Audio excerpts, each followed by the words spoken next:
Oh man, what an ending. What a War Games this was. And speaking of War Games, you can't start it off without two guys in a cage. So myself and Justin starting it off. We got other guys in cages somewhere across the country, around the world. In 5 to 3 minutes, you know the drill. Who comes in will join this because it is Fallout time on my YouTube channel of Survivor Series War Games. Let's go. Oh shit, wrong one.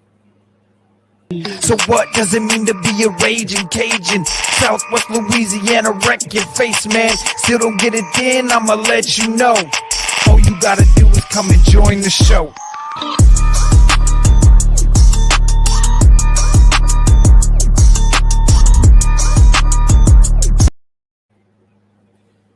Yo, we are back for a live stream edition on my YouTube channel, the Fallout of NXT War Games. We are free and available wherever you get your podcasts, and we're also on YouTube as well. Like tonight, if you're talking about World Elite Podcast, of course, 1/3 of the Hostly Trio tonight, Marcus at Marcus Elite 337 on Twitter. But of course, I am not alone here because I got Justin from the End Time Wrestling Podcast, the one guy you can count on. The Sami Zayn to our Roman Reigns is in the house. What's up? I will accept that, especially with this beard going on right now. Holy shit, what a fucking show, man. Absolutely. I mean, I knew it was going to be crazy. Hell of an awesome show, especially when you got Ozzy Osbourne opening up the show. I saw the deals on Twitter where he did like separate videos advertising the women's and the men's War Games. I like how he was just saying his line from War Pigs when they would advertise in the women's War Games. I'm like, oh, yeah, hell yes. That's it. It would be kick-ass if he started the show. And sure enough, they got Triple H. Heard my wish. We got it. Want him to perform or something, like actually be on stage performing.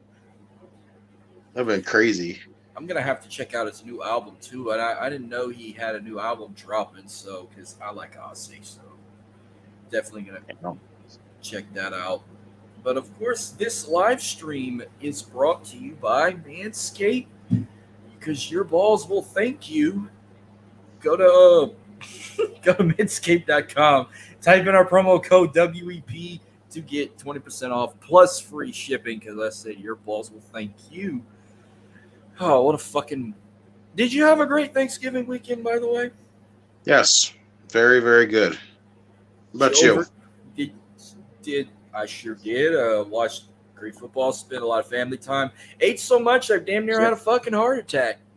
Oh, my fucking God. And I got so much leftovers. I got enough shit to last me till about Tuesday. Holy crap. That's a lot of food. And Black Friday came early for me. I mean, I like how they're doing it now. You know how when it comes to Black Friday, it all starts like either at midnight or right after Thanksgiving. No, this has been going on all month long. I got all I wanted for Black Friday the night before, and I had a hell of a run. Anything else I want, I can just get it online. I'm more of buying my shit online. Mm-hmm. So, got all I needed, but man, I had a fucking back and forth kind of day, you know. Not a good day to be an LSU Tiger. Shit.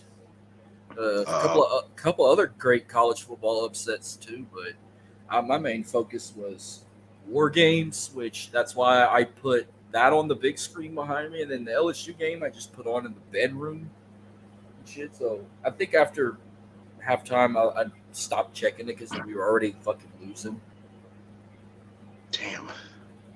I know, there goes our playoff hopes, but forget that. Let's forget that. We're going to talk War Games tonight. And, of course, I had a feeling we were going to start it off with the women's. I think it was no surprise.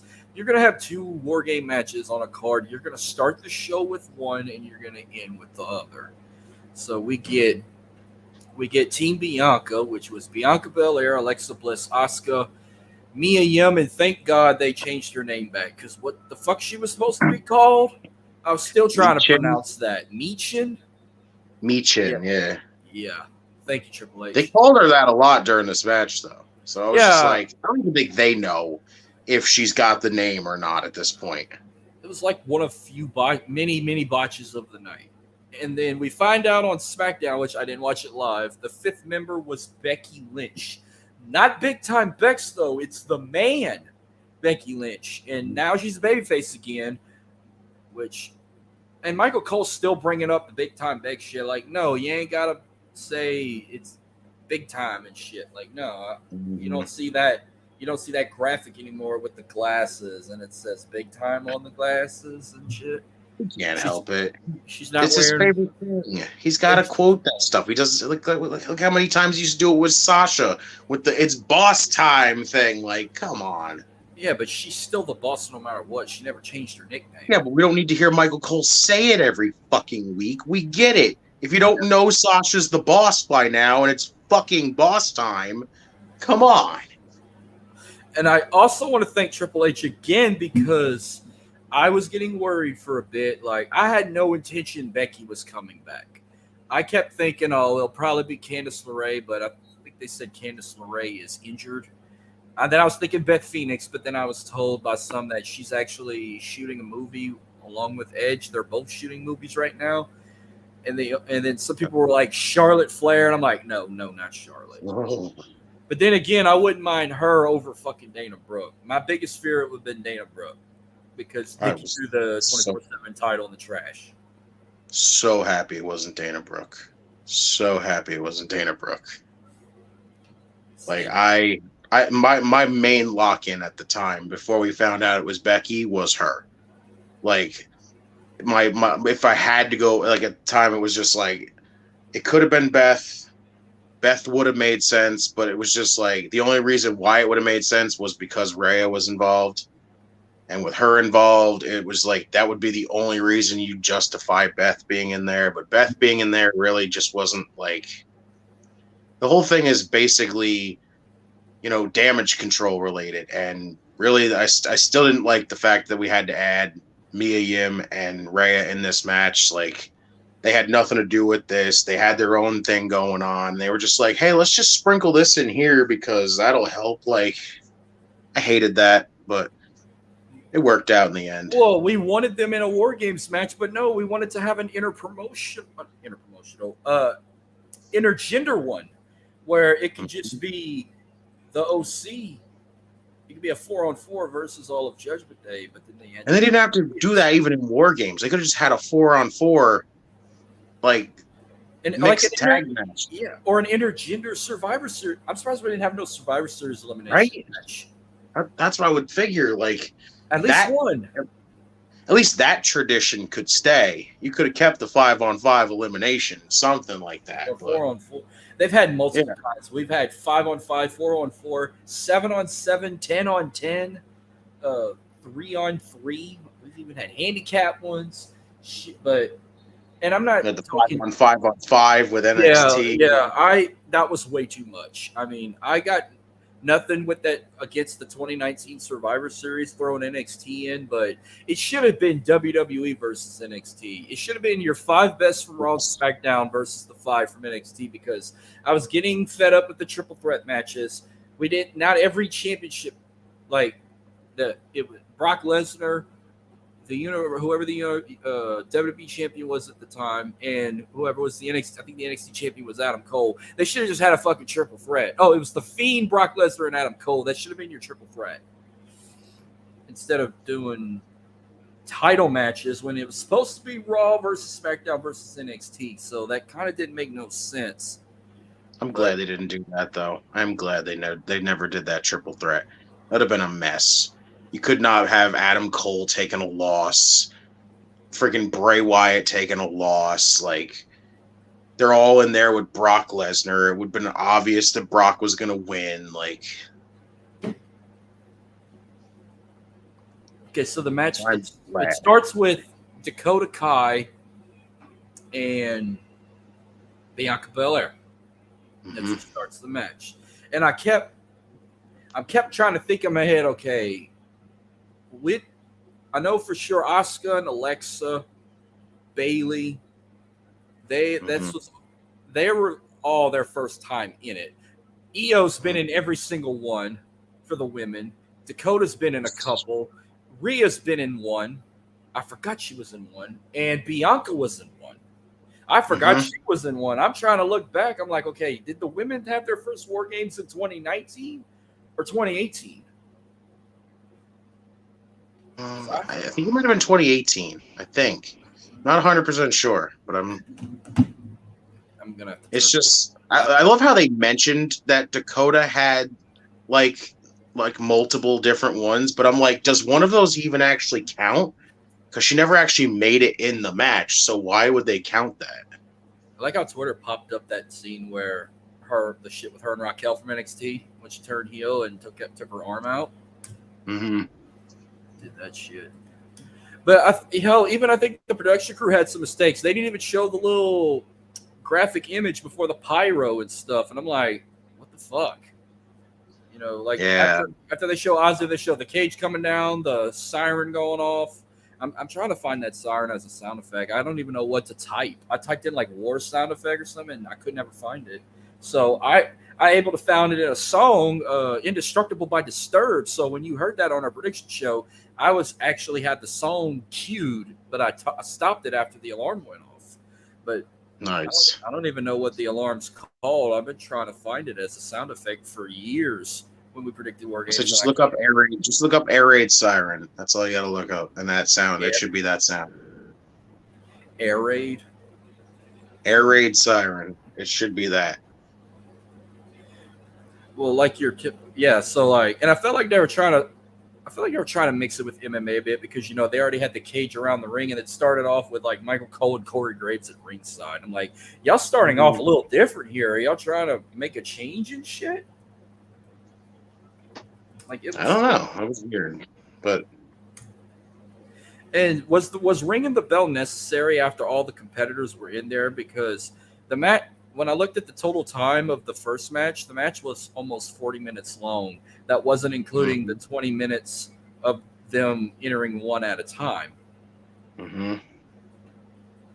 It's crazy. So they got like 23 minutes before the bell rang, and then got an extra like 13, 14 minutes or more. So shockingly, I was correct. The first women's War Games match was in 2019. Really? Wow. It was Rhea Ripley, Candice LeRae, Tegan Nox, and Dakota versus Shayna Baszler, Bianca, Io, and Kaylee Ray. And that's the one where Dakota turns on Tegan. Yeah, and then the next year was when they did it in front of no fans, and it was Shotzi's team versus whoever's team. And then last year was the whole Toxic Traction team versus another team, which I'm going to pop it up. Yeah. Yeah, 2020s, we have Team Candice versus Team Shotzi. That was my least favorite. Candice, Dakota, Raquel, and Toni Storm versus Shotzi, Ember Moon, Rhea Ripley, and Io. And then last year's was Toxic Attraction. I remember Toxic Attraction was a team, and they had popping up right here. Cora Jade, Io, Kaylee Ray, and Raquel versus Toxic Attraction in Dakota. That was my least favorite War Games match they've had, and it was basically because of Cora Jade at the time. Well, she just like her whole thing of having her do this, like not do anything the entire match to me, but she got to reap the benefits. Just fucking, I hated it so much. I hated it. She just did nothing, and that was at the time when I'm just like trying to get into Cora Jade. Like I wasn't immediately hooked. Like I liked her in the indies, and I was just like, okay, cool. And then when she came to NXT, it just felt like plummet in quality of match. And then I'm like, okay, well now I gotta sit here and hope to God she can start picking it up here. And then she gets in the War Games match and does absolutely nothing, gets her ass kicked most of the match, fucks her shoulder up and just sits down at the side while everybody else does it, and she reaped the benefits by getting the pin. I was just like, I fucking hated it. And just overall, I did not enjoy that match as a whole. I think I said my favorite War Games in NXT. The women's one was the very first one. The men's, I said the one in 2018 when Pete Dunne, Ricochet, and the War Raiders beat the Undisputed Era. I said that one was my, but a lot of people are going to say the 2019 one was their favorite with Kevin Owens, Ciampa, Keith Lee, and Dijakovic against the Undisputed Era. That WarGames is so good. So But good. it was that stare down in the dead center with Pete Dunne's team and the Undisputed Era, and they all just started boom, boom, boom. And then Ricochet doing that double 450. Oh my God, yeah. But if I had to pick a favorite that the Undisputed Era won, it was the one against McAfee and his boys. Oh, that was good. Good one. The 3-on-3-on-3 was kind of itchy. I don't know why. That first one was kind of... God, how good would it have been if Pat was on commentary tonight? Yeah, trust me, he'll be coming back. After college football season's over, he'll be back up behind that announcer desk. I think he'll be back in the Royal Rumble. It'd be interesting. Very interesting, actually. So, yeah, it starts off with Bianca and Dakota, and Damage Control had the advantage first, and Io was the first to get released. She came out. Then Alexa came. Okay, I laughed at the whole shit with the fucking camera cord where it, like, got in her way, and she's like, move, bitch. Like, I'm not limboing on that. She just, like, picked it up over her head. That's funny. Then came... What's her name? Io. Io came next. She's the one that's... Then she came next. Then it was Asuka. Asuka came next. Then came Nikki. And that's when Nikki started bringing trash can lids and kendo sticks out. Yes. Then Mia Yim comes next. I'm thinking Bailey's coming out last. No, she comes out next. And then I'm hearing the crowd. We want tables. I'm like, can you fucking please get a table? So this boss crowd. No, she pulls out 2 ladders first. And I'm like, oh, this is something new in a WarGames. I've never seen a ladder come into play. And then she brings in like one table. She didn't bring like 3 or 4 like the Bloodline did. She brought like just one. And then I had a feeling Becky was going to come out last when I saw Bianca started. But then I was like, Rhea coming out last. But I was like, fuck it, it is what it is. Yeah. You got no complaints. It was fine. Can we just talk about the advantage thing? Like, that is so... It doesn't make any sense because it really doesn't do much. It doesn't really give the team an advantage. You're technically, the other team has the advantage by then. I'm not going to lie. I think ever since they brought it in NXT, I think every team that ever had the advantage lost. Both teams lost tonight, and both teams lost last year. I think both teams lost 2 years ago also. If you have the advantage, you basically don't have the advantage because you still lose.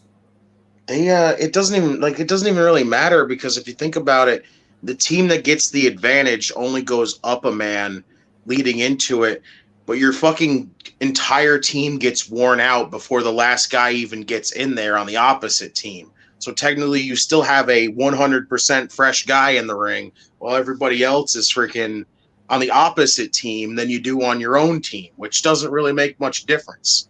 What would be fucking hilarious or sad is, like, as soon as that last man comes in and they're like, oh, WarGames officially begins, and as soon as that bell rings, they score a pinfall and it's over. Yeah. It's fucking sad.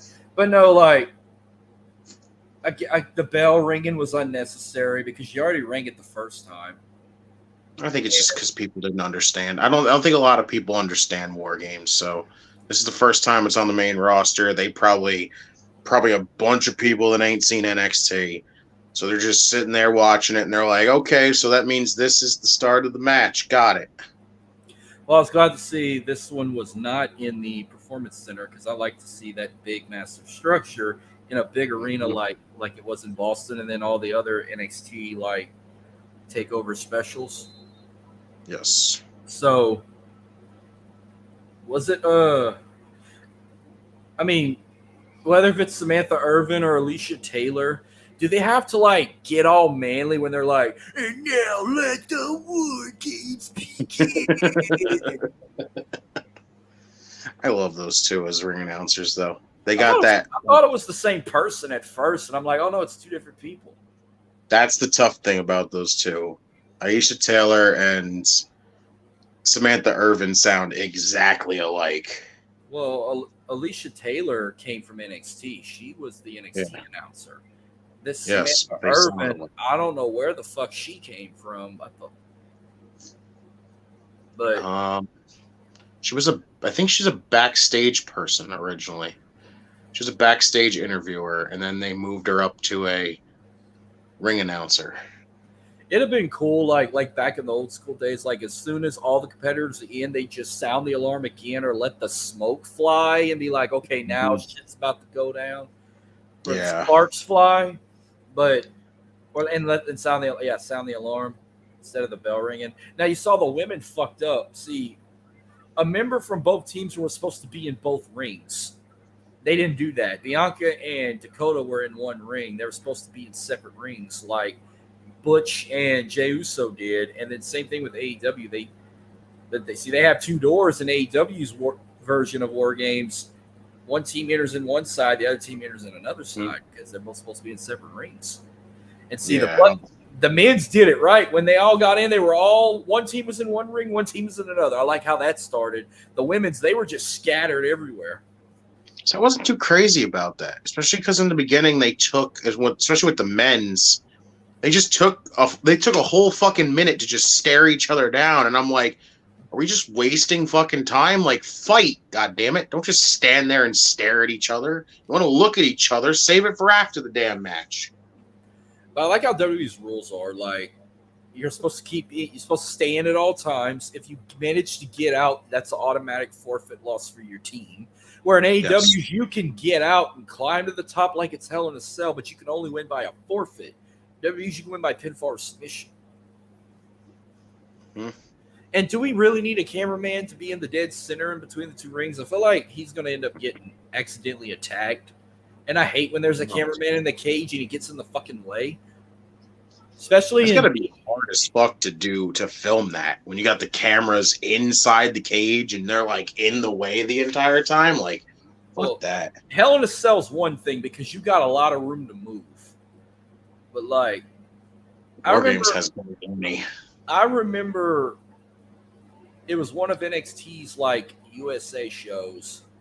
And they had a steel cage match, and the fucking cameraman was in the cage with the referee and the two pairs. I'm like, why are you in there? Where's the little drone camera?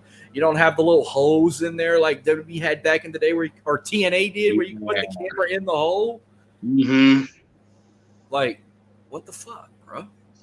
Yeah, WWE used to have those as well, but they don't have them no more. Same they thing want the with camera guy right in there now. Same thing with AEW. They had a cameraman in the cage with Jungle Boy and Luchasaurus in the ref. I mean, at least they got room to move in that cage, though. I find WWE's cage a lot shorter. Like I remember when WWE's cages used to look taller. Like this one is like it's just like a rep. Like today's version of a steel cage, except it's just double wide, but it's not tall enough. I feel like they could just peek their head over it, like peekaboo. Especially the WarGames cage. The thing is not that tall, really. Like when they climb to the top rope, they could basically hop over that. Like back in the day, you had to like reach and climb if you were on the top turnbuckle. So yeah, there was a lot of Becky Lynch, man. Okay, I came across the tweet. I retweeted it. When I didn't know that was a fucking leg drop. I thought it was just like a backdrop where she landed on both Io and Dakota on that table. That's the thing with Becky and her leg drop. She doesn't get enough height. She doesn't do anything. She just falls. And that's her thing. So it just comes off weird. She did it. She kind of did it like how Seth Rollins did in the fight pit. See, that thing was tall. See, I could see a steel cage being as tall as that. Yeah.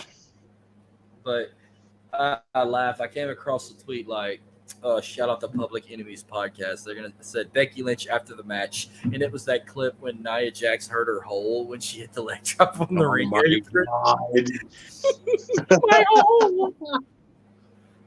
God. Probably one of the funniest moments ever in the horrific Thunderdome. But the KOD on the fucking cage wall, I thought that was kind of a botch. You saw Io Sky had a fucking botch where she tried to like do a handstand. And Io she did a like lot of botches, and I don't know what's up with Io anymore.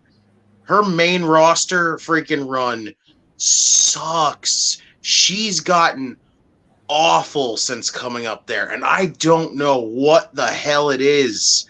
She got a name change and everything, and she just goes, well, I guess I just suck all of a sudden. Like, what the fuck is up with Io? I don't get it. She's botched a lot even before this. Like that one time in a match where she did a fucking palm strike, and it was the weakest looking palm strike I've ever seen in my life, where she does like this upward version and she just goes like, and I'm like, what the fuck is that? Did you see the botch where Alexa was going to like fucking do like a little suplex, not like a suplex, something to Nikki Cross on the turnbuckle pad? There was a trash can right there, and Alexa hit the whole trash can and not fucking Nikki Cross. Yeah, she freaking get the electric chair right on the trash can, and she put herself through the trash can more than she did Nikki. And I'm like, what the there was a lot of botches in this, and it was like really I still like, I really liked the match. I did. But It was just really so good, botchy. but that wasn't the only like bad shit that happened of the night. There's more to come on that, but We had that also, huge freaking Tower of Doom spot too, and then it didn't lead to anything. And I'm like, so why the fuck did we set up a Tower of Doom if nothing was gonna happen? yeah, Like, that was so uncalled weird. for too. Like that kind of pissed me off. Nikki fucking Cross ruined that. She did make me laugh. She was just sitting at the top chilling, like he, and then she did her little crossbody. Like I got her whole handcuff thing. Like she wanted to handcuff Alexa to the cage, clearly, and Alexa was supposed to handcuff her, but it took so long to get to that point. And I'm like, Jesus, can we like get to the fucking point here? Have her lock her up. Start to do something else here. Like it was just, She and I did. handcuffed. I really liked the match. I really, really did. But I can't like not pick out those fucking botches, and that sucked. Io doing her assisted moonsault where she like almost didn't freaking make it up the rope, and like you said, the handstand into the Meteora thing in the corner where she kept fucking it up, and I'm like, how is this woman? We used to call her one of the best women in the world, and right now she's fucking botching everything as of late. It's just freaking depressing. Yeah, but so I started off the night 0-1 when it comes to predictions. So Bianca's team wins. When I saw Becky was the final member, and I'm like, well, yeah, I could see it now. That's kind of a wise choice. I could see them winning now. But I thought, one team, there's going to be one match where the heel team wins. There's going to be another match where the babyface team wins. And I'm thinking Damage Control was going to win one, and the Brawling Brutes was going to win the other. When I saw Bianca's team won, I'm like, ooh, Bloodline might win now. Yeah, I thought going into this one, I thought it was going to be originally Damage Control winning, and this was going to set up another rematch. This was just being done to set up another rematch for Bayley. But after a while, when Becky showed up, I went, there ain't no way they're having Becky take an L right after she comes back. And they're probably just going to move on from Bayley challenging Bianca. So, and that's what I'm guessing that's what we're going to lead to next. Like somebody else is going to step up to Bianca now. Yeah, I'm actually surprised that Bianca and Bayley actually got along. I mean, yeah, I get they were kind of refinishing what happened at SummerSlam with the stare down after they had a great match at SummerSlam, and then they formed Bayley's return and then brought in Dakota. And you remember that stare down, the 3-on-2 stare down? They brought that back. But I kept thinking, oh, well, what if Becky wants to go back after the title and she turns on Bianca? That's what I kept visioning in my head. But no, she stayed on the team, stayed as a team player, and maybe she is a baby face. And that 3-on-2 stare down, I had a small hankering, like, is Becky gonna turn here? Like, that would have been just I don't know. I think that just would have been kind of stupid, especially just to justify Bailey another rematch. But like I said, I think we're moving on from Bailey, and it just kind of sucks because we kind of dropped the ball right now with damage control. Yeah, I mean, I like Bailey's hair tonight, by the way.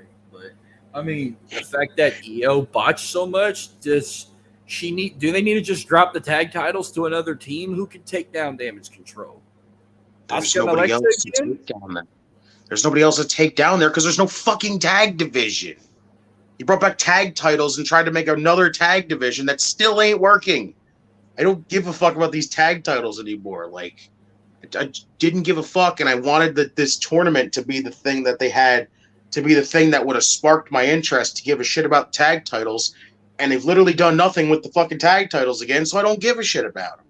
They literally need to join the 24/7 title. Put them motherfuckers in there. Now. I had another team in mind, but you could thank Ronda and fucking Shayna for ruining that. I had shots in Raquel as a future team, but Raquel suffered a broken elbow courtesy of fucking Shayna. Shout out to Broadcast. What up, buddy? Did you enjoy Survivor Series? Comment below. Or if you want to come in, I'll send you the link, buddy. Yeah, the thing about that whole with Raquel thing, like, she's now had two different partners. So we have what? 2.5 teams because Raquel is like a half a team because she doesn't know who the fuck she wants to be her partner. Oh, I have Aaliyah, but now Aaliyah's out. Now I have Shotzi, and now I'm out. Like, the fuck? I'm telling you, these tag titles need to go. And even NXTs need to go with the women's tag titles too because they have no division yet. And it's like, yeah, like they still have all these other people that they haven't put on TV yet. But like, they ain't ready to be put on TV and thrown into a tag division. Like, get rid of it. Like we talked about last night about freaking having a mid-card title. And I'm like, I feel like even a mid-card title, I actually feel like a mid-card title for the women would work better than these fucking tag titles. Because at least it's something for them to fight. These like teaming up teams and then having them together for like a small period of time and then breaking them up and then having no division. At least you have at least having a singles mid-card title is better than having a tag team title at this point. Then we go backstage, So I saw that clip on SmackDown where Sammy and KO were talking and Jay was like peeking. I thought that would be the point where Sammy could turn and shit. And he lies to Jay, but when Roman calls Sammy, he tells the truth, which I'm like, ooh, maybe he's getting a feud filled up with Jey Uso. Like, I'm a fucking lie to you. I ain't telling you the truth, but I'm going to tell the tribal chief the truth. That was all pretty cool shit. So the next match we get, a match we've been waiting to see again after 5 years, AJ Styles versus Finn Balor. And we get, I'm surprised Rhea didn't have enough energy to come back and even assist them, but the same again with Mia. AJ, what the fuck were you wearing, bro? Why were you wearing a gas mask? You remind me of Dean Ambrose in 2018-19. Whatever year he wore that. He wore that in Japan. That's something he wore in Japan. Well, he usually saves them for when WWE goes to Japan. That's when he wrestles, he comes out in that mask. But I don't know why he brought it out, just because Bullet Club and Finn Balor, I'm guessing. So I think Gallows would have that on his like tights or his little like robe, his little fucking robe or something that he wear. That's just the OC logo. But then he's got the mask that's made out like just like it. So I want to get your take. I came across this Thanksgiving night. The whole fucking, I'm sure they showed it on SmackDown, but I didn't watch SmackDown. The whole video of Dipshit and Rhea Ripley crashing the Mysterio family Thanksgiving. I laughed hysterically at that. While I grab a beer, I want to hear what your take is on this. I actually laughed at it. I really actually did laugh at it. Like, I don't know why I did. I haven't been the biggest Judgment Day fan, but my God, there was just something about this whole showing up at his own house, beating up his dad in front of beating up his dad in front of his own family. Like, that's just fucking hysterical. Well, there was two separate videos. I saw the one where Ray answers the door and he's like, I had it real low because we had a lot of people over. I was kind of at that point where like I'm like playing on my phone, and then like I come across it, but I have it real low, but I have it low, and I'm trying to listen to. I'm doing like this over and over, like trying to watch and trying to hear what they're saying. I don't remember saying like he said something like, "Oh, you're not welcome. Y'all not welcome here" or something. And then they show a video of them walking through the walkway of the house. It's like he's trying to bring that girlfriend that the parents don't like over to Thanksgiving. And he's like, she's a baby picture of him or something. Like I'm trying to remember what all happened besides him beating up Ray, and then Rhea's like just like squatting over him and shit. And then I'm waiting for Aaliyah to come try and bitch slap Rhea, but that she ain't got the ball. She ain't got the balls to do that, even though she's a woman. We know she wouldn't be fucking gutsy enough to do it. Look what happened the last time she encountered her. Yeah. She wrote freaking Aaliyah right off TV. Yeah. We haven't seen her since. What she said, get out of here or something, or leave, and then she's just like move, bitch. Yep. And she gone. Okay, this was that one match where I was like walking back and forth, checking on the game and shit. So I know AJ got the win. So now the series is tied, but I saw at one point Dominic try to get involved. Did Damian try to get involved? Yes. And they pretty much both OC and Judgment Day just brawled away from ringside. And they weren't seen again for the rest of the match. That was it. And Finn Balor was wearing one of the Basham Brothers masks when he came out to the ring. Finn Balor's into BDSM, confirmed. Him and Rhea Ripley obviously are the ones doing the hippity dippity, and not fucking Dominic and a match I wanted to pay attention to, but I ended up not. But I got my first win of the night. I picked AJ to win, but I said this feud is far from over. They're going to probably stretch it where they're going to have to either do another 6-man tag, or they're going to do an intergender 8-person tag, or maybe 10-man. No, Beth and Rhea are going to eventually have a match down the road. I bet people say, I don't know. That's so tough. I don't think they are. They just haven't brought anything up about it until like recently. They showed the package of her taking out Beth, and it almost just feels like we're just done with it. They just had her kill Beth and just said, "Fuck it, that's it, done." Yeah, I actually really enjoy. I love this match. This was really good. I still put their TLC match above this one, but that doesn't take anything away from this. I still thought this was great. Like it was these two. I was so happy that there was no interference, no nothing. They just finished up the match completely, went a really good length of time, and just had no interference. Just these two fighting it out, and I loved it. Yeah, but I'm glad he won. And that put me at 2-0 also with the predictions so far. So damn, you and Dylan had some good record standouts after tonight. I went fucking 2-3. I went 4-1, I think. Yeah, 4-1. What was funny was when we did our prediction with Floor Slapper Sports, they threw in Bray Wyatt versus LA Knight, but I think a lot of us thought that was going to happen, but it didn't happen unless I doubt they're going to do it on SmackDown. I would think Bray's first match back in front of a crowd was going to be on pay-per-view. I mean, LA Knight showed up on SmackDown in a sling, so that's kind of out the window for now, it seems like. So it wasn't that. I mean, it was a good match. I'll tell you what, this next match wasn't shit, and I told people it was going to be shit. Ronda Rousey versus Shotzi. Okay, I'm waiting for him to pop on the show, but Matt Ritter smacking it raw. Did he go 0-5 tonight? Because I know he went 0-4. Did he pick the Brutes to win, or did he pick the Bloodline? I sent him an invite, but he never showed up. I think he went 1-4. He might have went 1-4. So he picked the Bloodline. I think he did pick the Bloodline. I'm not 100% sure. I'd have to double check again because I remember he was on because we did Circle of Debate last night and we were talking about predictions and I just don't remember if he popped in and I was just like, I don't remember if he picked Bloodline or not. Well, good God, first off, can we fucking take the title off of Ronda Rousey? And cannot have her on my fucking TV no more. And what the fuck is up with Shayna Baszler? Are they? She's like the clown of SmackDown now. She should be a dominant force. She should be beating the fuck out of Ronda and taking the title away from her. But no, they put them as this delusional tag team where they're so fucking immature. They have the worst makeup artists in the United States of America. And Ronda, Shayna can cut better promos than that. What the fuck is up with her? Ronda, fuck you, bitch. Get off my fuck. I had to go watch LSU fucking lose. I'd rather watch LSU lose a football game than watch a Ronda Rousey match. Did you see that botch with Shotzi on the apron? That was so... Ronda sucks at selling. She does not fucking sell. She botched that fucking DDT.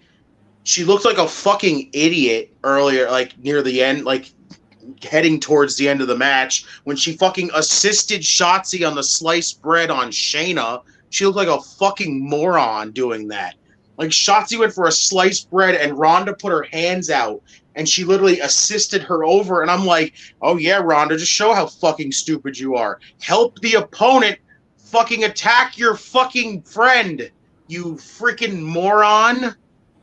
Saw a lot of people's reaction on their little fucking in-ring like promo where they both had mics and I don't know what the fuck they were trying to say, but it was so horrible. The diving on the crowd fucking thing was so stupid too. Like, I was laughing. I said, are those real fans or that's indie wrestlers?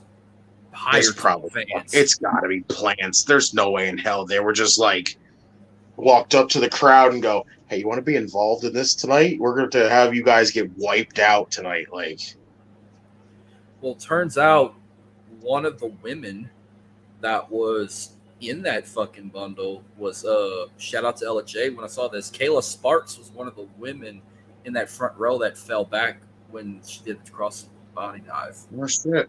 Okay. Awesome. Because LJ posted that picture of all them plus that security guard laying down, and she said, "You okay?" at Kayla Sparks 247. I'm like, oh, so it was wrestling. Nice. I had a feeling, and that was the worst match of the night. And I knew when Ronda does that like roll over with them on her shoulder and she gets back up, that's like the cue of this match is fixing to end by pinfall submission. This match was atrocious, like in every way.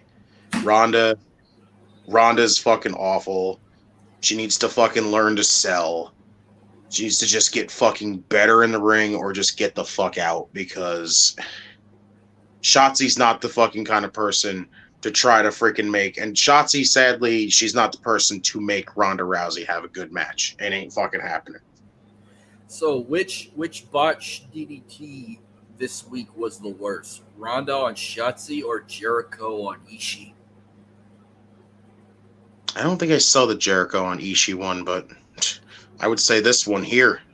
Well, I retweeted it. Somebody put both videos side by side, and I'm like, ooh, this is going to... Maybe I'll say Ronda and Shotzi's, but just the thing is the way... It's just Ishii fell on top of Jericho after he took it.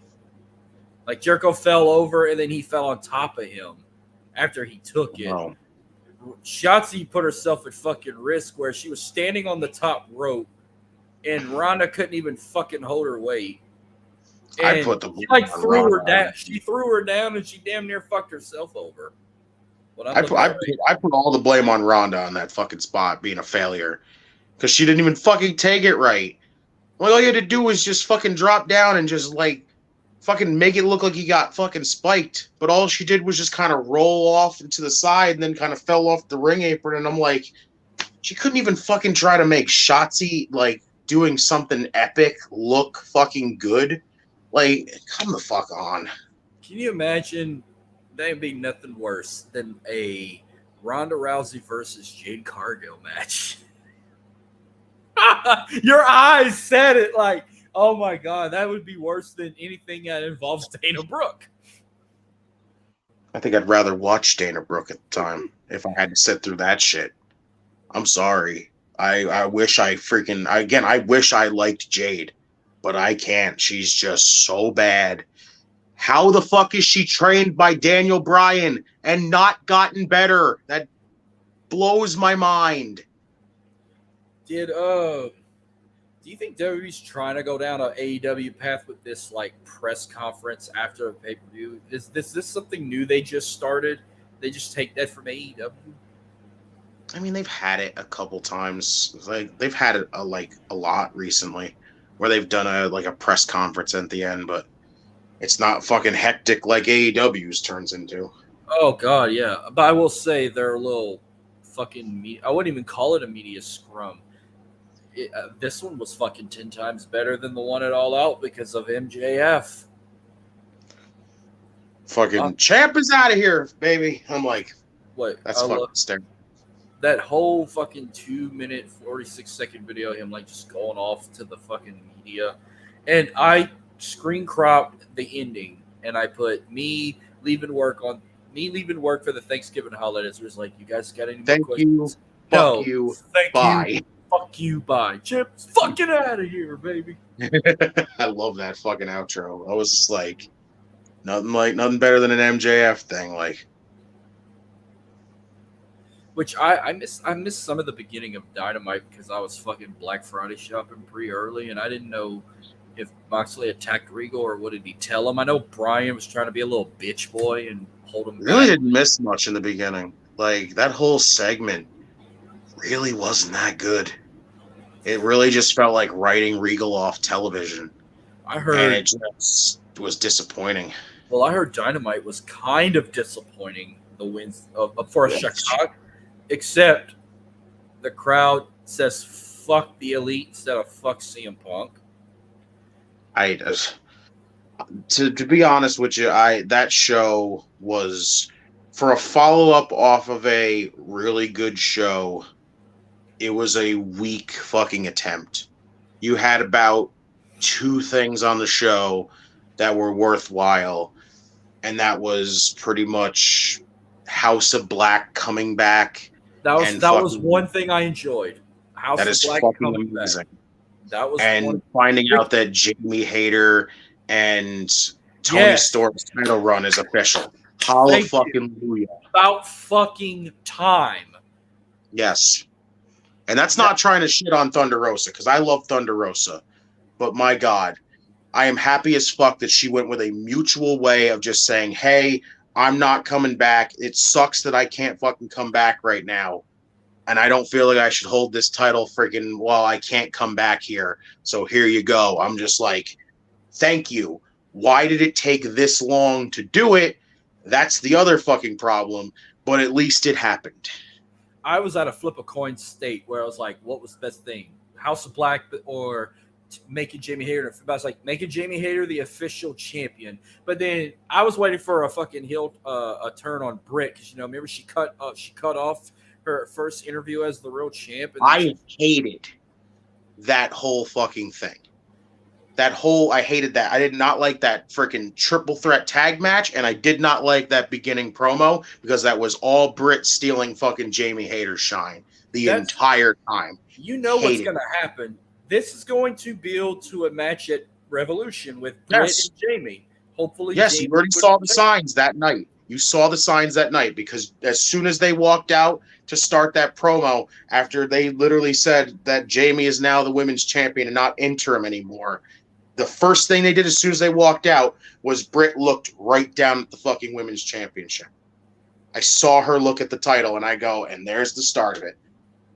And the fact that she had to cut her off and fucking make sure the shine was on her and she had to be the one to win the match. And I'm just like, here it is. Britt stealing Jamie's fucking shine here, and that's bullshit as far as I'm concerned.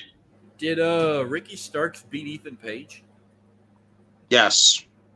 Oh, figured. Okay, good. Yeah, but I don't. It was a really good match though because Ethan Page looked dominant and Ricky Starks looked like an underdog. So I don't think he's gonna beat MJF though. It's just no one's gonna beat MJF right now, and that's what sucks. I don't like that Ricky was first. That's really stupid. Ricky and MJF is a fucking fantastic feud, but it would have been better later on when Ricky would have had like a better chance at doing it instead of just having him be the first sacrificial lamb to freaking enhance MJF's feud. Like, I was also hoping that the Elite would have tied the series and be like a big fuck you to CM Punk and winning in Chicago, but they gave it to Death Triangle. Dylan called it. I'm going to call it too. I think it's going 7 matches, and they're going to win those titles back in LA in their backyard. It's clearly going 7. It's clearly going to go back on the Elite. The only reason why we're doing this best of 7 is because we're not immediately fucking. As they literally went, hey, everybody doesn't like the fact that we're probably going to put the titles on the Elite again, but instead of jumping the gun on it, we'll do it in 7, so that way we didn't just freaking piss people off immediately. No, you're going to piss people off at the end of 7 because you put it back on the Elite. People are already pissed off because we're getting a fucking best of 7 of this anyway. There's no difference in these matches so far. Actually, to be honest with you, the first match was better than the fucking one on Dynamite. Yeah, the first match was good. I'm hoping next week's will be better. Some tells me they're going to blow a 3-0 lead. They're going to win the third fall again, and then they're going to win 4 in a row. Easily, probably. Because they got to have the fucking Elite be all triumphant and coming back in a 3-0 deficit. Like, fucking... I'm over the fucking Elite. I cannot stand the Elite. I was actually disappointed in the main event too. I thought it'd have been better, but see, I will say this: I didn't watch the show, but I should have. But I've never been more happy to see something that happened on Rampage that I thought wasn't gonna happen. But god damn it, I'm so fucking glad Preston Vance left the fucking Dark Order. He fucking threw that mask at -1, and it was. Oh, God. Oh, I loved it. Fuck -1. I hated it so much because they have fucking screwed the Dark Order. Well, they have fucking screwed the Dark Order. They wasn't going to be shit either way. Which is fucking stupid. You have a fucking group that you formed off of the memory of Brody Lee. And now because you are immediately now going, well, where it's time to move on from our phase of remembering Brody Lee, so you know what's going to be the sacrificial lamb in the process? All of you. Like, that is bullshit. Dark Order went to shit either way after Brody's death. They have been a joke. They're only comedy and laughter. They wasn't this, like, triumphant evil thing they tried to be before Brody made his debut. Like, they tried to make it a work, but it was going well. And when Brody came along, it was going somewhere. But after we sadly lost him, that was the end of the line there. They had maybe 2 iconic moments, the tribute show and then when they finally went to Rochester and had their big moment with fucking Amanda and shit. But it's at the point where the whole thing with Preston, I have no interest in because they ain't going to do anything with him. He's going to get lost in the fucking Andrade family, Hardy or Roosh family fucking ripoff fucking thing again and not be on television and do absolutely fucking nothing anyway. So it ain't going to matter anyway. I'm going to give him a chance because he took that mask off. I like Preston. Roosh hasn't been on fucking... Roosh and his fucking family hasn't been on television since they formed. And since Andrade disappeared. So what makes me think that they're going to be on anything else but Rampage? A show that I could give a rat's ass about because... Yeah, because I don't watch Rampage. I haven't been watching Rampage either. And plus, it had a different start time because of Black Friday. So yeah, which was weird. I don't know why we had to start it at 4 because of Black Friday. People buy online anyway, and they've been doing Black Friday deals all month long. Right. All right. Everyone will be back home by 10 o'clock. Come on. Here's my last rant on AEW before we go back to WarGames. Yes. Are we really putting Jeff Jarrett in a fucking title picture? Him and Jay Lethal against the Acclaim? And I mean, I got a love-hate feud on Jeff Jarrett. I like when he talks. I don't want to see him wrestle. I wouldn't mind if he's just a mouthpiece for Jay Lethal, but I don't want to see him back in the ring. Shit. Yeah, please no. I'm had enough of Sting, too. Jarrett. I don't like Jeff Jarrett. I really don't. I have gone back and watched enough now to say that I can't stand Jeff Jarrett. And now the fact that he's on my fucking television still, and now possibly going to be in a fucking title feud, is the worst thing ever. Well, just keep it off of a pay-per-view. If it's on like Winter is Coming, they'll most likely retain. I know we haven't made an episode in a long ass time right now, but if Jeff Jarrett and fucking Jay Lethal freaking win the tag team titles, be prepared to see an episode, and there will be an epic fucking rant in there on Jeff Jarrett. Could be even worse. You could have fucking Sanjay Dutt as the champion. That would be the worst.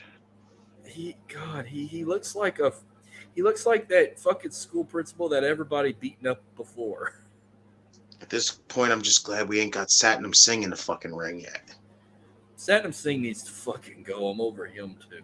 He doesn't do anything except stand around. He's literally a background piece. And that's it. All right, let's get back to WarGames. We only got we only got 2 more matches left to talk about. So and to anybody that ever watches this, just because I'm going ham on AEW right now, it doesn't mean I don't like AEW, because I do like AEW. But my God, there is a lot of shit that I like to rant about of it. Like when they do some stupid shit. I'm actually glad they put this next match as the co-main event. Maybe they really are desperate to make the U.S. title the big title for Raw, because Roman don't fucking show up on Raw with both belts. So they kind of have no choice because it's the only title they have. I kept thinking, oh, this match is going to follow the women's WarGames. No, they did AJ and Finn immediately after the women's WarGames. But no, we get the triple threat match. Man, that crowd boss was fired up. When they hummed Seth Rollins' theme, it was so fucking legit. Okay, was there a fucking technical difficulty with fucking Austin Theory's Jumbotron advertising the fucking Beyblade Burst Wild Drive fucking toys? My brother literally said the same fucking thing. He was like, did they like fuck up backstage or something? Like, I'm like, I don't know. Did Austin Theory just all of a sudden say, hey, I'll go out there and I'll promote Beyblade while I'm out there? Like,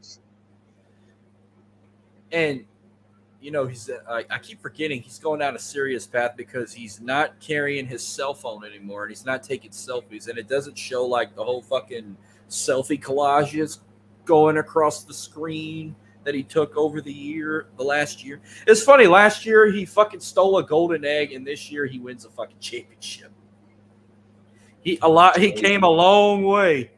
It's crazy. Last year's Survivor Series was fucking horrific, by the way. I didn't watch it live. I watched it the next day, and I'm like, this is fucking horrible. This is just as bad as the 2020 Survivor Series. I don't even remember last year's Survivor Series. All I remember was the fucking golden egg being stolen and Biggie and Roman main eventing. Oh, yeah. It's that one. I mean, Biggie and Roman was good. It wasn't that bad of a match, but I mean, I was still sort of adapting to this fucking them being back in front of us. They were actually in a fucking state that was so strict with COVID. I was like, oh, they're actually have a sold out crowd in Brooklyn. It's so weird seeing that. You know, when you saw fucking nobody in the last fucking year and a half. You know, I was cool with the Money in the Bank with the fans back. First stadium show with full fans at SummerSlam. You know, Extreme Rules. That show disappears in my fucking head because that's how horrible that one was.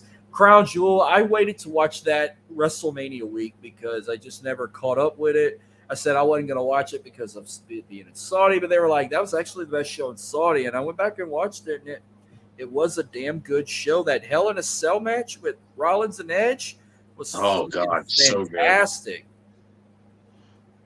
but, yeah, this match, I like how like at the beginning they took turns throwing Theory over the top. Yeah, I got a laugh out of that one. That crowd. Shout out to Victor from the wrestling club. He was there in attendance, and he told me he lost his voice. They have a lot of our friends. Justin from Nerds of Wrestling, Dan Ballio, who obviously hates fucking shopping carts. He was over there. The ring, he was there too, which is awesome. Yeah. Also, Dylan Bracha was there with his brother. So nice. So like 3 of the members of the 4 families got to meet each other for the first. Well, except Dan and Dylan have seen each other a lot. That was their first time meeting Justin Del Rio. Plus Victor and Justin met for the first time. I saw it on the Nerds of Wrestling group chat. our group page. I saw a couple people. Was there anybody in our group chat that went? I saw somebody look like they took a shot from the crowd, unless they screenshotted that. I don't know if anybody from the UWPod was over there. I don't think anybody did. I don't remember any, but I don't think anybody said they were going. So, Well, I'm still debating. I would love to go, but I want to go to Royal Rumble because it's in San Antonio. But I'm kind of in a debate right now because I'm waiting to hear about my niece's first birthday party because she was actually born the morning of this previous Rumble. She was born on January 29th, 2022, the morning of the 2022 Rumble event. And I'm waiting to hear, are we having her birthday party on a Saturday or a Sunday? Because if she has it on a Sunday, I'm going to San Antonio and I'm going to drive back and go to the birthday I was party. about to say, you better freaking keep them fingers crossed, bro. Because if Royal Rumble comes around, I would freaking be amped to go to Rumble. Like, If it's on if her birthday party is on a Saturday, I will sadly not go. I've always wanted. I was supposed to go to the Rumble 2 years ago, but that was the issue with my dad, and I couldn't go. So I had to watch at home, and I was sitting at home with fucking tears in my eyes when Bray came out as the Fiend and Edge's fucking return. I was supposed to be there, but Dylan, Jordan, all them were there. oh, that's awesome though. I remember they all went. Dylan wore his fucking Red Sox hat, of course. God, I remember that night so well. Like, freaking, I didn't even hear the fucking "You Think You Know Me" in the beginning, and I just saw a fucking crowd losing their mind. I'm like, what the fuck is the crowd losing their mind for? And they cut the camera over to Edge, and I'm like, holy fucking Christ, it's Edge! Yep. It was like me when AJ Styles debuted in the Rumble. I fucking lost my goddamn shit that night. I fucking. Oh yeah, that. I remember. I knew he was coming, but I was like, oh, he's entering number. I didn't know fucking anything. I just freaking was sitting there, and then Roman's fucking reaction, the fact that we stayed on Roman the entire time, and then they cut that camera. He walked out. That fucking at my house. Oh no, I knew he was coming. I just didn't know if he was going to show up. When he was going to show up. They were like, he was supposed to be at the Rumble. When I didn't recognize the theme, I said, that's got to be him. And then when I heard the loud crowd in the background, I said, yep, it is AJ Styles. It's fucking amazing still. A lot of people say it's not. There wasn't the best place to do it. I still think it was. So, and plus, it's kind of like, just to get back at Dylan, because, I like to go tour stadiums or even go to different stadiums around the country, and I've been to a lot of stadiums in Texas, but I have not yet to go to I've been to the historic Astrodome a few times. I've been to the historic Texas Stadium that no longer exists.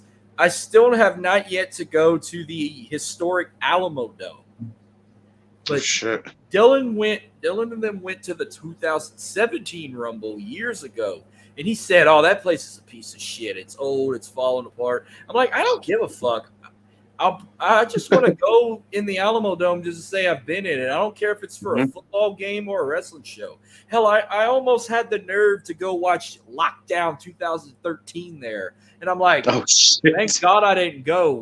First off, why the fuck did TNA want to do a pay-per-view in a stadium when they knew they weren't going to sell that out? Why didn't you go to the fucking Freeman Coliseum like NXT did TakeOver? You just tarp off the fucking areas that they don't sell out. It's a stadium that seats over 50,000. It could go to 60, but they only had about 7,000 to 9,000 for that TNA pay-per-view. That's insane. How the fuck do they think they were going to sell that out then? And what even was that word? Holy fuck. I don't even know why WWE even... Man, I mean, WrestleMania is not getting curtained off. Like, they did that with SummerSlam. They curtained off... No.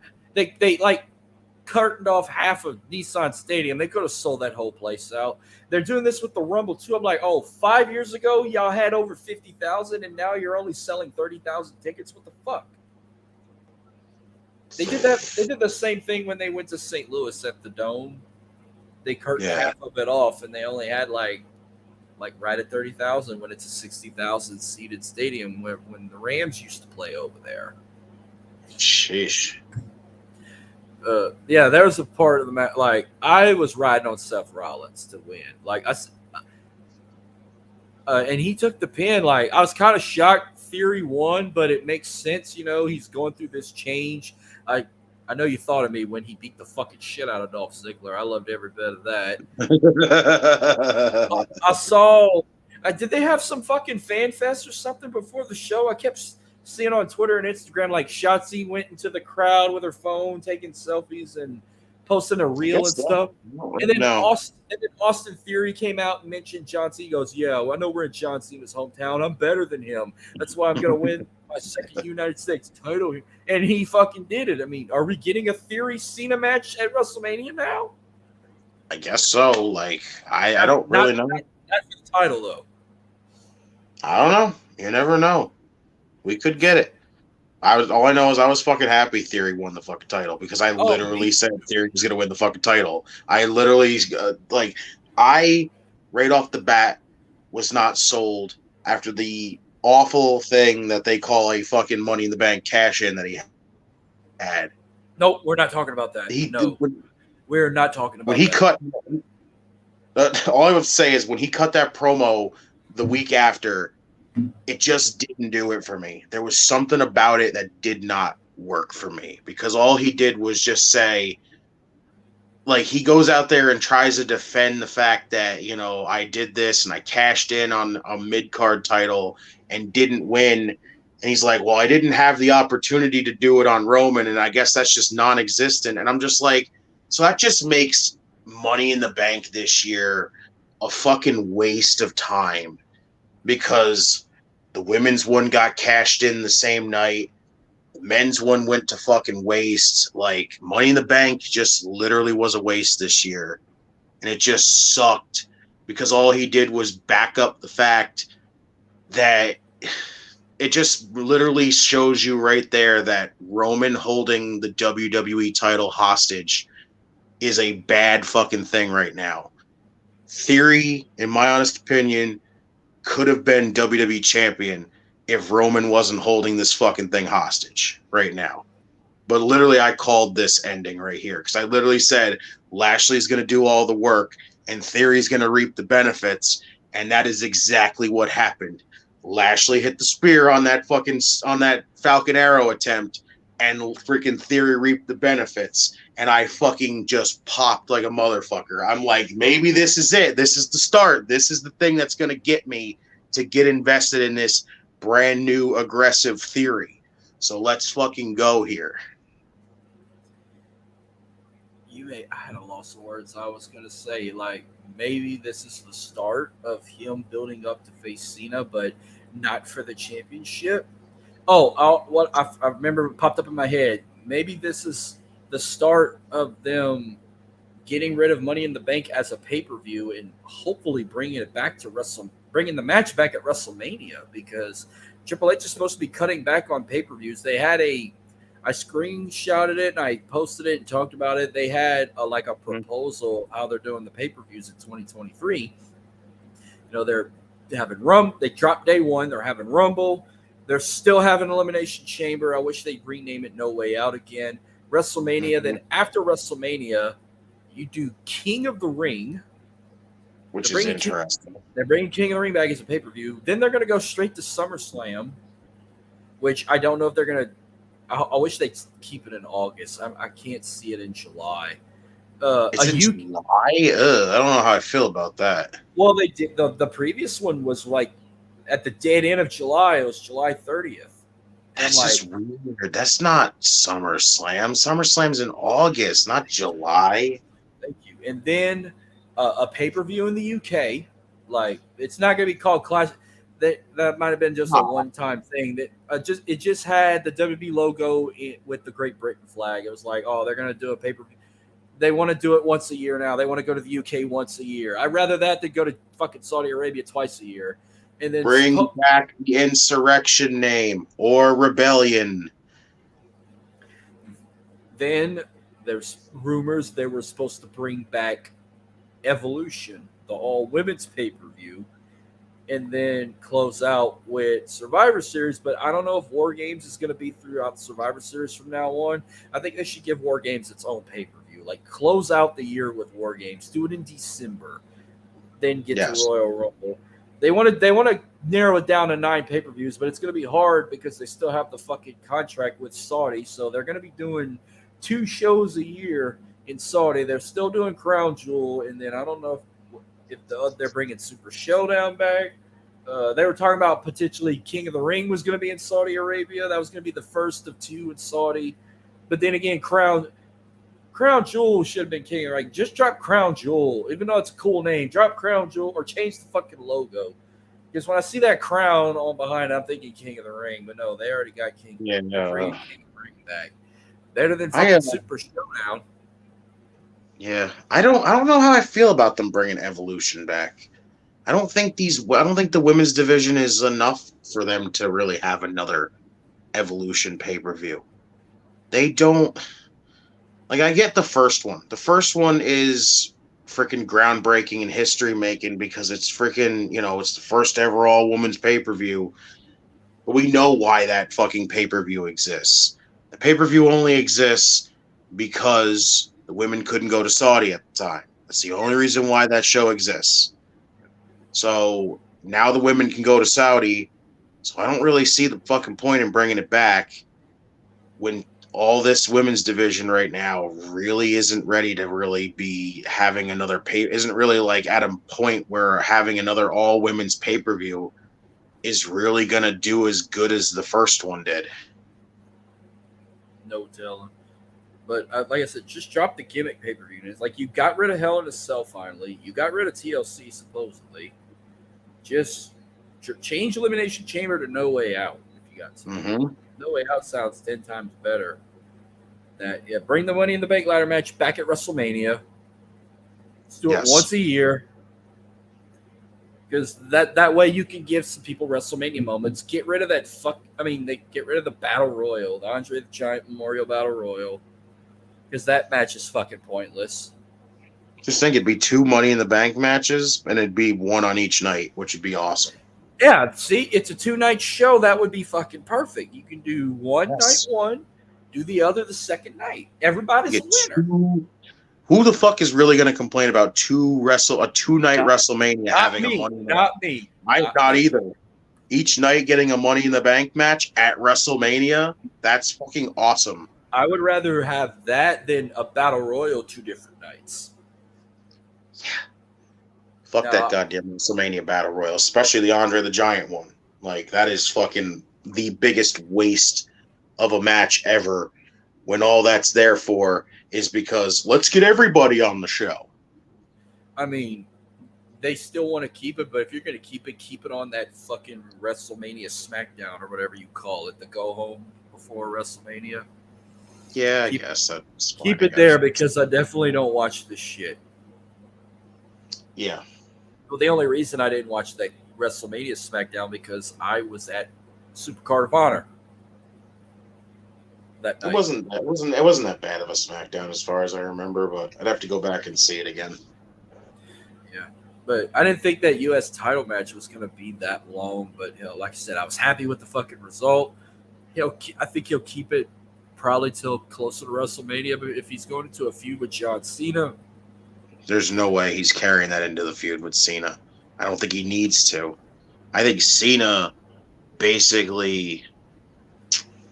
I think if he's going to face Theory, you don't need the United States title.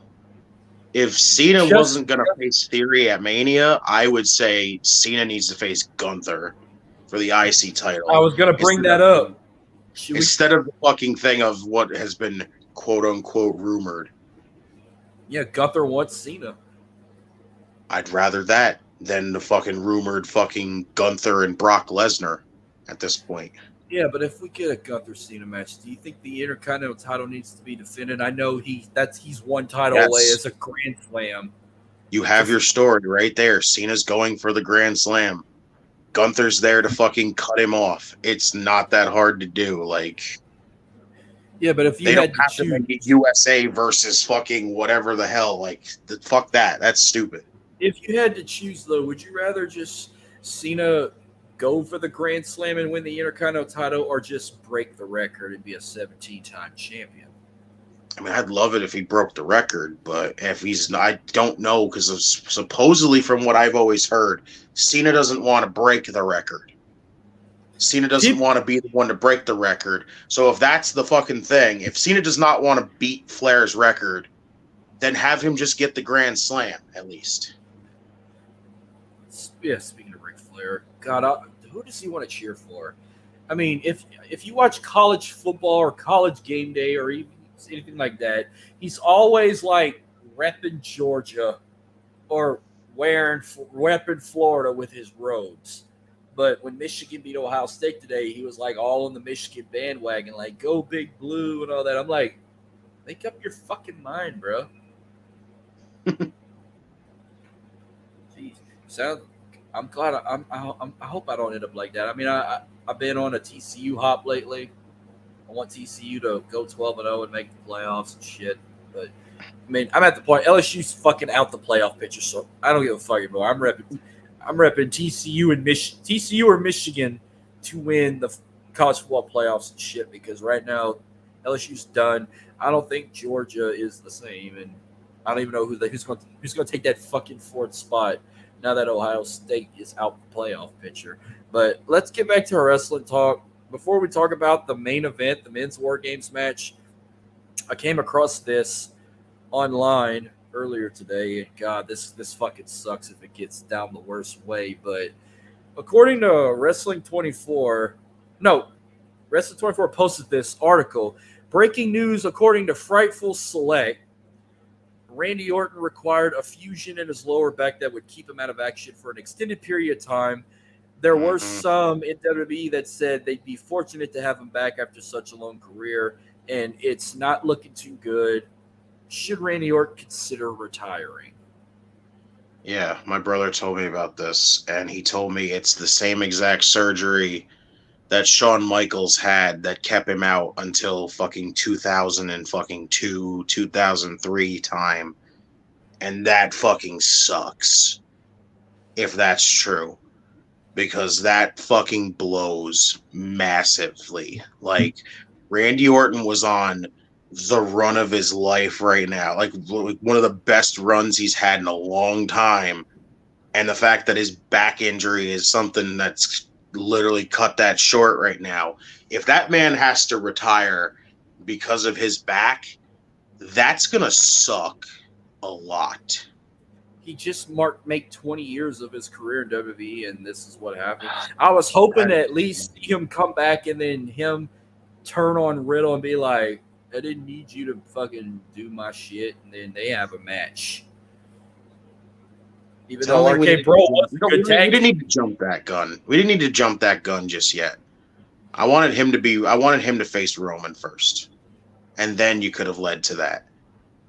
Because Randy was at that point where you could have put him in there with Roman. Hell, you could have had him be the one to dethrone Roman at that point, because he was at such a fucking high level at the time. But I was hoping to see him. I was hoping to see him come back as one of our surprise returns from the Rumble, but it's not going to happen. No, the only one man that's going to dethrone Roman, and that's Cody Rhodes. Man, I wish it was Kevin Owens and not Cody. As much as I've been a now massive fan of Cody. Well, the way tonight ended, they're probably going to have a match at the Rumble, but I think Sammy's going to screw him. He's going to screw KO. All right, let's get to the main event. So we got the men's WarGames match. It starts off with Butch and Jey Uso. I'm thinking it would have started with Solo and Butch.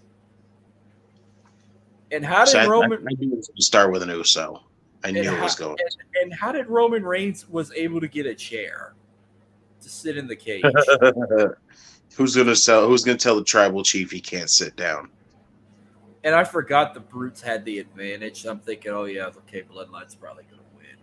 So, wait, who came out first? Was it Ridge or was it Drew? Ridge came out first for the Brawling Brutes. Okay. Ridge came out first. Then Jimmy was about to come out, and then Roman grabbed him and said, Sam, come out. Oh, yeah, what did you think of the whole little promo they did, like, backstage? Like, when he actually told Roman the truth, and then when he hugged him, Roman had that look like, I'm going to hug you, but I'm going to turn on you. Like, we've seen that look before. Yeah. That's kind of like, ooh, what's going to happen? Nope. Yeah, that look of just, better not be doing any fucking funny business, boy, or I swear to God, I'll break you. Like, so after he came out, after Sammy goes in, okay, I was laughing at Sammy. Everybody was saying Sammy had his hair like Roman or some shit. he might have. I didn't really see it. The little stomping in between the rings that made me laugh. Then Drew came in. Drew came in next. Then did Jimmy go in next, or was it Solo? Yeah, no, Jimmy. Yeah. Jimmy went in next because that's when Sammy and Jay were fighting over the table, and Jimmy had to break it up. Mm-hmm. Then KO came in, and that's when I liked how he paid homage to Dusty Rhodes. He had his elbow taped up with red tape, and he had the bionic elbow T-shirt on. That was pretty cool. Yeah, that was cool. And then, then Solo went in, and Sheamus was. I knew Roman was going to be dead last. And he took his time. He took his time getting in. He walked. I was waiting for him to go grab some weapons because who was it? Jay? No. Who brought like 3 or 4 fucking tables in the ring? Was it Jimmy? Yeah, it was Jimmy. I think I saw more tables than anything else. I didn't see no trash cans. I didn't see no Kindle sticks like the women's. Not even a single steel chair was involved either. No, there was during the whole match. It was like near the end. There was Owens swinging chairs like crazy. Must have not caught that. Okay, now I did caught when Jey Uso super kicked Sammy. And I'm like, oh shit. I kept thinking, what if after that super kick, what if KO stunts Jay and Sammy just watches him take the pin as a payback? It was very, very interesting. When Jay threw the kick and he knocked Sammy down, he gave him that look of just no fucks given. He was like, oh, well, that's what happens right now. And I'm like, oh, shit. I'm like, he gave no fucks. He may have just cost his team this match, but he fucking gave no shits that he just kicked Sammy in the face. Like, it was so good right off the bat because he earlier in the match when you had Sammy saving Jay, and I was like, but then he gets kicked in the face, and I'm like, oh shit, this is interesting. This is getting good here. So wait, that I saw this on the replay when Sammy pulled Jay out of the way before he got like kicked or something, and he like looked at him. Was that before he got super kicked or that was after? That was before he got super kicked. Okay. That was like early stages of the match. I must have walked in the other room when that happened because I saw the super kick right there on that couch. I was laying on that couch. As my dad came over, and watched it. It was like before like the rest of the participants even got in. Still got my pillow right there. I was laying on the couch watching it. My dad came over and watched it, and I let him sit in the throne. But yeah, I was laying on that couch watching it. When he super kicked him, I'm like just laying like this, and then I'm like, oh fuck! And I looked at Dad. I looked at my dad, and Dad's like, he fucked up. He fucked up. That's the turn right there. My dad fucking hates the bloodline. He's so over Roman being champion for 2 years. He's waiting for somebody to take it off of him. I'm over it too, but the story attached to it is just so good. That's the thing. I kept telling him, get ready. It's going to be Cody Rhodes doing it. It's the only thing redeeming this. It's the only thing redeeming is this little story. Other than that, I am ready for Roman to drop these belts already. Or drop at least one. Both. I'm ready for him to drop both. SmackDown needs a new champion. I don't know why Roman's still champion if he's just gonna not be on television.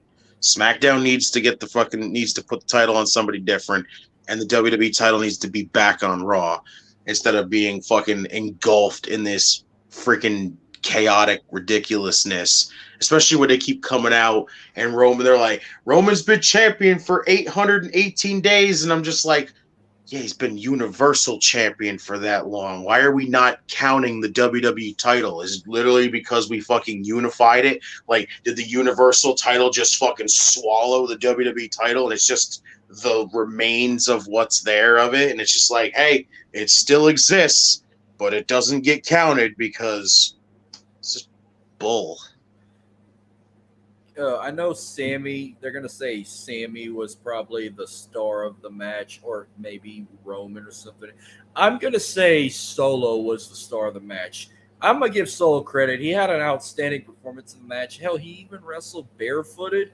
And this was his first match at a Premier Live event, and it was in the main event. Mm-hmm. Solo is a fucking star. He is going to be a star. Without a doubt. Guy is fantastic. He gives me such Umaga vibes every time I see him. I go, are we sure that this is Solo? Or are we sure we just didn't reincarnate Umaga at this point? Because this man just, the motions he does, the moveset he does, I'm like, this motherfucker is literally Umaga. All he has to do is hit the Samoan spike on somebody once, and then we are officially just calling him Umaga 2.0, and that's it. Like, I say things like, are you sure that's Rikishi's baby boy? You sure that's not Umaga's kid? It's got to be. Everything he does is literally Umaga. The fucking motions he does, the freaking throwing, like when they threw him into the cage and he just was like not affected by it. I'm like, that is so something Umaga would do. Until he does a Samoan spike. That's all he needs to do, and then he's full on fucking the full reincarnation of Umaga. And then I'm gonna be that one like, nope, kind of like the shit with dipshit. Like we'll say, oh, that's Eddie's son, not Ray's. I'm gonna be like that. Be like, nope, that is Umaga's son, not Rikishi's son. That's not the Usos. That's not Baby Us. Roman's gonna bring back Armando Estrada for him too, and everything. Fucking Christ, no. With his fucking hat and his cigar and his fucking cheap sunglasses. It's the reincarnation of the Samoan bulldozer. Like, yeah. So, Kevin Owens goes on this vibe where he's like beating the fuck out of Roman, counters a spear, counters a Superman punch, hits him with a stunner. Well, hits a pop-up power bomb, then a stunner. I thought that was it right there. And like, no, Sami Zayn held that referee's hand back, and I'm like, oh shit, maybe he is dedicated to the bloodline. And then they look at each other. Now he super kick. Now when I saw he blocked Jay, was it Jimmy super kick, trying to super kick him, or was it Jay? Jimmy's. He blocked that super kick. I don't think he hit him with a stunner. No, he just blocked the super kick. And Sammy gave him the low blow. Oh, and yeah. I was just like, hit him with the low when blow. they were face to face, I go, oh shit, here we go. This is where shit's about to get interesting. This is going to be right in front of Roman where something's going to happen. And this is what's going to cause the bloodline to lose right here. And as soon as he went for that super kick and blocked it, and Sammy hit him right below the belt, I went, oh my God. And then Sammy's reaction when he freaking did that low blow, I'm like, and he's conflicted. I'm like, this is fucking wonderful right now. I can't believe I forgot about the fucking low blow. That was the highlight of the whole match. And then he like looked at Roman, and Roman kind of nodded his head like it's time. And then he hit the Palooba kick, and then Jay is like about to climb on the top rope, and Sam is just like, and that's a callback from one of their matches too. When he caught Kevin, because the one time he did that, it was there.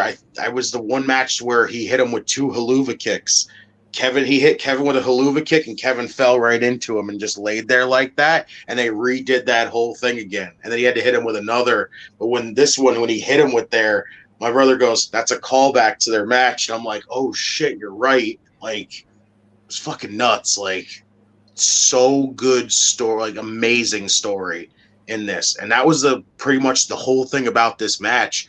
There was no big, like, over the top spots. It was just a freaking crazy all out fight filled with story, and it was just excellent. Sammy should have scored the pinfall. I liked the ending. I loved how they had Jay do it. That was the thing that got Jay to realize Sammy's here on our side. This is it. Like, he literally sacrificed his best friend to fucking try to prove to Jay that I'm here for you guys, like, right now. But he didn't, like, even though he's conflicted about the whole thing, he says he's with the freaking bloodline, and he's literally just like offering him, like, Jay, Kevin Owens right there. I loved it. I loved that finish. Yeah, the finish was great, but I think it'd have been better if Sammy scored the pin, but yeah, Jay scored, and then Roman, like, gives him a big hug. Even Jey Uso hugged him. Yeah, that was amazing. That was amazing. Sammy gets Sammy's like all fired up, like, all the hatchet's buried. He trusts me, and like they even were chanting Sammy Uso. Like when he entered the match, they were chanting Sammy Uso, and then they kept chanting Usi. They kept chanting feeling Usi at the start of the match. But now, who had the better WarGames match, the men or the women? Man, I think the men. I think the men did. I think because of the story attached to this was just leagues better. Like, they didn't have no crazy over the top freaking, like, you're not going to be like, I remember that spot. No, you're going to remember the story that was told in the match. Like, the story leading up to the women's one just kind of got muddled and really was kind of a letdown. And the match itself, it had a lot of botches in it, even though it was still really good. I think I give the edge way to the men, because the story, again, is the only redeeming quality out of the bloodline stuff right now. And yeah, we're potentially going to get a KO Roman match down the road. Can we get a Solo Sikoa Drew McIntyre match also? Yes, please. That'd be amazing. If they have it, I'm sorry, Drew, but I'm picking Solo. I think he has to win it. Much as I would just want Drew to freaking start, beating a lot of the freaking bloodline, just to, again, kind of be like, hey, you're not getting wins for us, kind of thing. I think Solo kind of needs that win. Well, that will do it for tonight. I thought the show was great. I'll probably rate the whole show. If it wasn't for all them fucking botches, I'd have probably at least gave it a 4, but I'm going to give it a 3.5 out of 5. But it was still a great pay-per-view. I think I might even give it a 4. I might give it a 4. As much as that women's title match is a slog, and even with the botches, again, it was still a really good match. We had the U.S. title match, which was great. Even with the finish, you had AJ and Finn, which was great. I think overall, it's just a great show. It's a great show, and it's a solid, 4 out of 5, I think.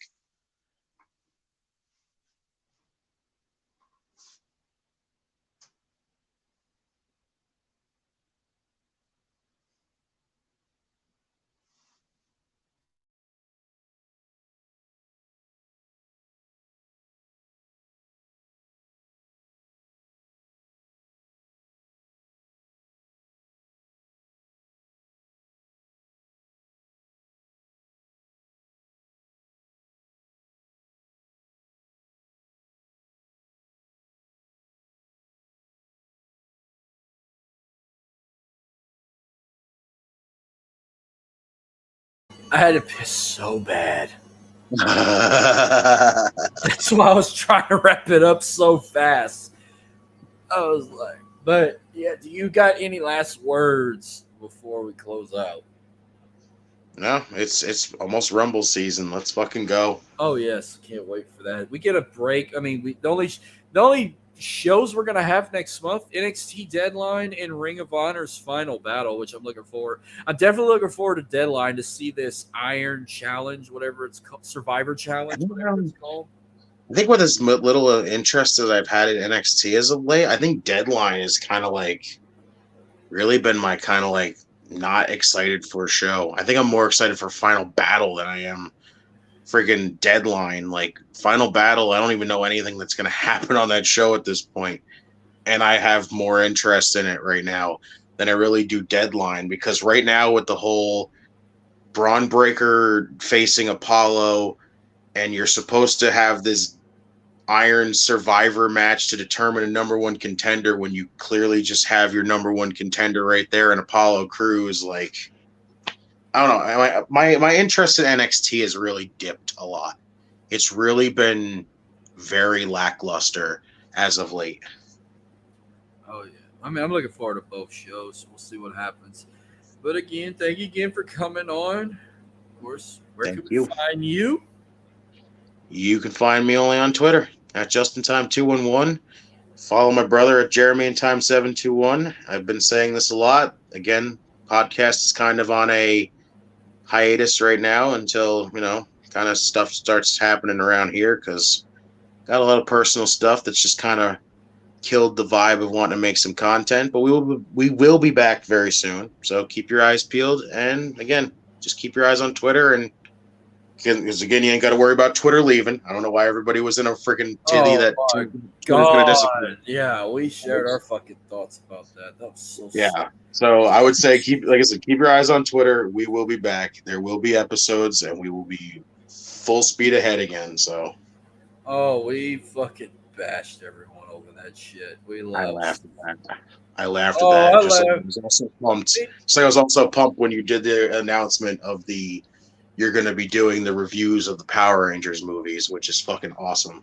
Oh yeah, man, that was a hard fucking pill to swallow. The shit with Jason David Frank. God. Yeah, damn.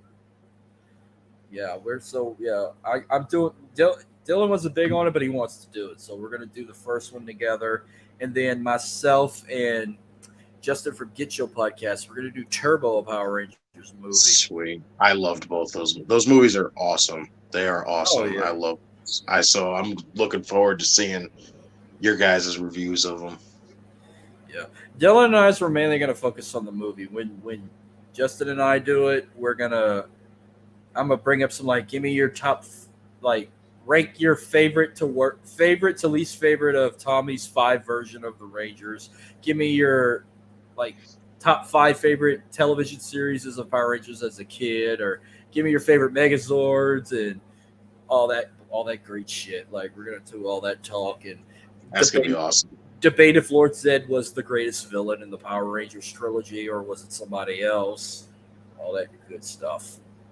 Shit. Looking forward Well, to I it. can't wait to see those episodes, because that's awesome. You guys get to see freaking Zordon and fucking Charlotte Flair in there. Now, okay. Can we say that I'm gonna say it now. Can we say that remake 5 years ago wasn't shit? That remake that they had recently. Oh my god, that freaking movie sucked. I thought it. I enjoyed it the first time, but when I watched it 2 more times, like when it came out and it was available on Prime or whatever, Prime Video, I watched it 2 different times, and then I was like, yeah, this movie fucking sucked. Yeah, it was a letdown, big letdown. Especially, I was okay with some of them actors, like fucking Becky G playing the Yellow Ranger, and Like, it looked really cool at first, but I was just like, that's fucking cool. We're getting a Power Rangers movie. And then I kind of watched it and I went, I don't like this. This is kind of weak. I just didn't stand Elizabeth Banks playing Rita Repulsa. I remember her in Zack and Miri Make a Porno, and now she's playing a villain in Power Rangers, which she was fucking sexy as a fucking villain in Rita Repulsa. She looked more like Poison Ivy more than Rita because she was all green and everything. Can't be Rita Repulsa without the original. It just doesn't work that way. she don't scream like the original actress, even though she passed away. Oh man, She been dead for years though, like long time. she was fantastic. So, She's dead. The actor who played Zordon's dead. yep, I remember that. Ernie's fucking dead. The goddamn juice bartender. No, really, I didn't know that. Oh, he's been dead for a while. And then Fuck. Tommy was the second. Jason David Frank was the second Ranger from Mighty Morphin to pass away. Because remember the Yellow Ranger, the actress who played Trini, she died in 2001, killed by a truck driver. Wow, that's fucking sad. That was back in 01. So yeah, that was sad to hear about. Like I mentioned, like it was sad he went down the path his brother did. Man, His brother died from suicide too. So yeah, looking forward to it. We're gonna see that. Yeah, we're gonna make it entertaining. But yeah, I'm on Twitter at MarcusLee337. Twitter's on the podcast is on Twitter at WarGames. You can find us everywhere. You know the drill. We're also on Facebook and YouTube and Instagram as well. Part of Floor Slapper Sports, your number one source in all your sports and pro wrestling needs. You go to FloorSlapSports.com for all that. You can find our episodes on there as well. But we're about to come to a close on this. And I'm calling it now. After today, as soon as we log off of this, I'm taking a week off. Dylan and Jordan's going to be running the show the whole week.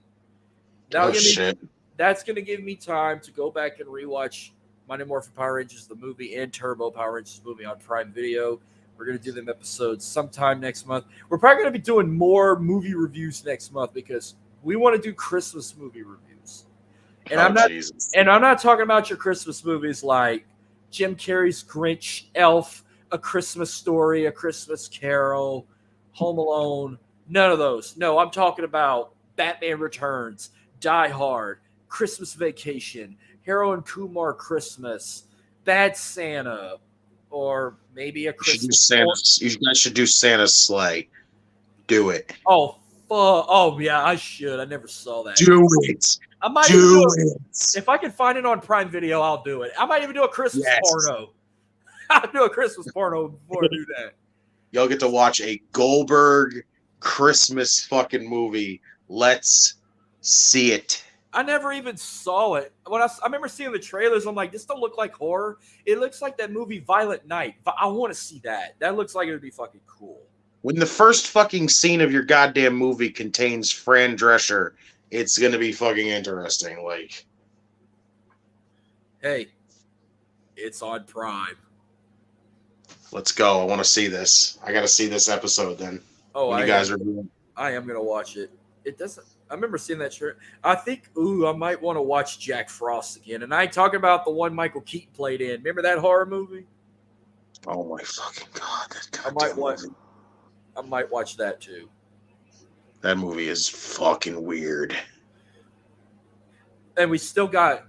If you want to come on, we're gonna host it on my channel. The Christmas movie debate. Oh no! What's the fucking Christmas movie debate? Me, Dylan, and a bunch of other people from the UWPod. I'm going to throw in a Christmas movie like Die Hard, for example. And Dylan's going to be like, that's not a Christmas movie because he don't think it is. And then we're going to debate like we're fucking Steven Smith and shit on ESPN Sports Center. He's going to say why it ain't a Christmas movie, and I'm going to say why it's a Christmas movie. He's going to say it ain't a Christmas movie because it came out in July and it's not snowing and all that. It was in California. The plot was Christmas Eve and yippee-ki-yay, motherfucker. Just like Batman Returns. Oh, the plot of the story happened at Christmas time. Oh, but the movie came out in June of 1992, not during the holidays. Santa Claus is the fucking movie. Santa Claus got his ass beat. Yeah. What's your take on it? Is it a Christmas movie or no? What do you think? What, Batman Returns? No, Die Hard. What do you think? Yeah, it was the plot. It was on Christmas Eve night. Exactly, that's what I would say too. You just don't hear Christmas music and Christmas trees and see snow. If the plot is basically around. If the plot is basically around Christmas, it's a fucking Christmas movie. That's it. Like, there's no ifs, ands, or buts. Just because it ain't fucking all snowy and fucking playing Christmas music up the ass doesn't mean it's not a Christmas movie. It still takes place around Christmas the entire time, so it's a fucking Christmas movie. I love Christmas, but I hate Christmas music.